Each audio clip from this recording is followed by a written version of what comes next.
The American cowboy is a romanticized and fantasized individual in the American people's mind. Today, I want to talk to you guys about that.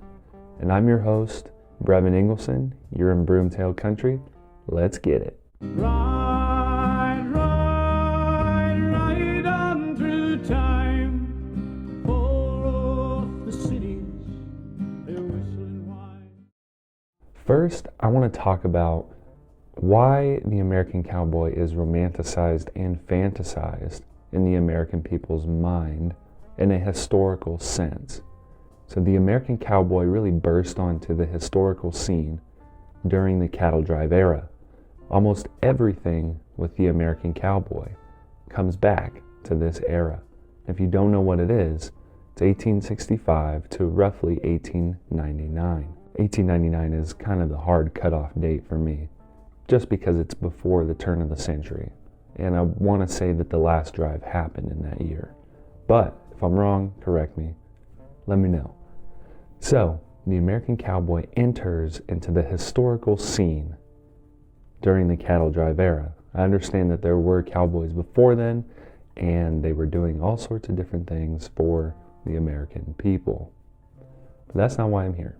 I'm here because the American people of today, they know the American cowboy of the cattle drive era. Now, let me explain. During the cattle drive era, this was the first time that cowboys were seen all across the country.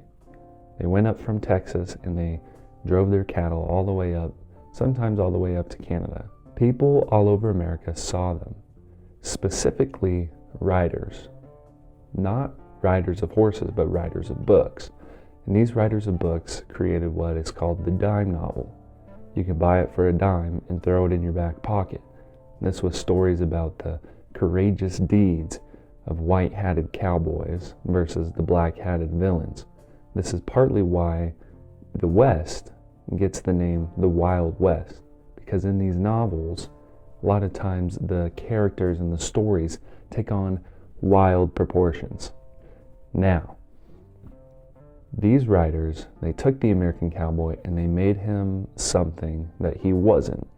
They said that he was solely searching for freedom and justice, and all that they cared about was to ride off into the sunset and save the damsel in distress. That's not true. That's really far from the case. Now, the other thing that made the American cowboy romanticized in the American people's mind is movies.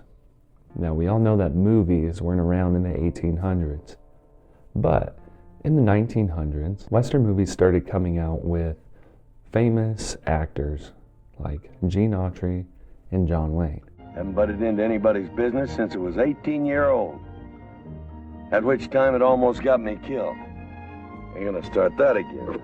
In those movies, those characters are always, not always, but usually the good guy. They are the riding hard, charging fast cowboy, and they always seem to have the right answer. They're always getting the girl. That's what those movies were. And that's what American people see when they see the American cowboy. So we have the dime novel, we have the movie, and then we have the American people's imagination of what a cowboy is. If you've been following this channel for any time, you know that a cowboy is somebody who exclusively rides horses to tend a cattleman's herd. Now, the cowboys of the cattle drive era were far from the romantic versions in the movies and in the books. These were rough and tough guys who were just trying to earn some money so that they could go to town, and a lot of times they would go to town and they would do a lot of sinful things. And I'm not going to go into that in this video, but we all know what they did, especially if you're any connoisseur of history like I am.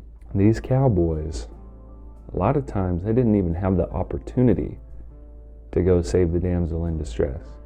A lot of times they never really fought against any black-hatted villain. The worst that they were going to get is rustlers trying to steal their cattle, which at that point, the cowboy Now, this might be a controversial issue or a controversial statement, but the cowboy could have done 2 to 3 different things. First, they could have taken out the rustler and said, no, you can't steal these cattle. 2, they could have joined the rustler and said, all right, I can make more money selling you these cattle than I could going on this long drive. Or 3, they could have talked to the cattleman and said, can you get the law to deal with this? I'm not saying that every cowboy was corrupt, and I'm not saying every cowboy didn't have a 6-shooter on his belt to deal with people like the rustlers. It's not what I'm saying. What I'm saying is that these were just guys. There's no reason to romanticize or fantasize over them. They're just humans. They went on the cattle drives, they work horses, and they ride for the brand. A lot of them ride for the brand because of money. That is their work. This is their career. If you were to take away a cowboy's money, no matter how loyal they are to you, let's say like you are the person they've been working with for the last 30 years, they're working for you, all of a sudden you say, hey, I'm not going to pay you anymore. The cowboy's gone. Sayonara, goodbye. They work for money. They're just workers. The idea behind romanticizing and fantasizing and basically idolizing them is that the cowboy represents freedom, and he represents a justice in America that we're just not seeing today, and that we never really have seen. They represent this because they ride horses and they ride the big loop, and it's sexy. What they wear is sexy. It looks cool. Like, arguably, I am involved in that. Like, I truly do think that they look the best. That's the best looking worker on the planet. Now, I like cowgirls, not cowboys. Don't get me wrong. But they are fantasized. They're fantasized about.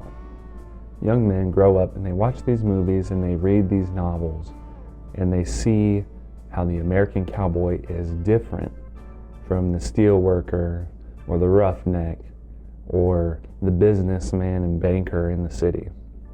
The cowboy still upholds the standards, they still uphold the traditions of the past.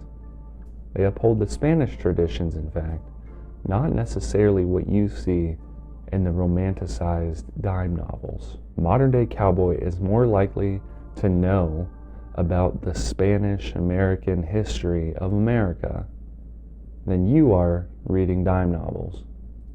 And you are just reading books. Whereas a lot of cowboys aren't necessarily going to be reading the fanciest books. A lot of them will be reading the same dime novels that you are. A lot of them love the same movies you do, but they understand that that is fiction and not fact.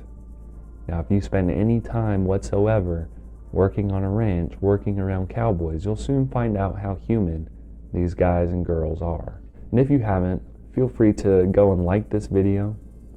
And thank you for watching. I really do appreciate that you stuck all the way to the end and listened to my rant about romanticizing and fantasizing. It's kind of weird, but thank you for reaching the end. I'm Brevin Ingleson, and you're in Broomtail country. Thank you for watching this video.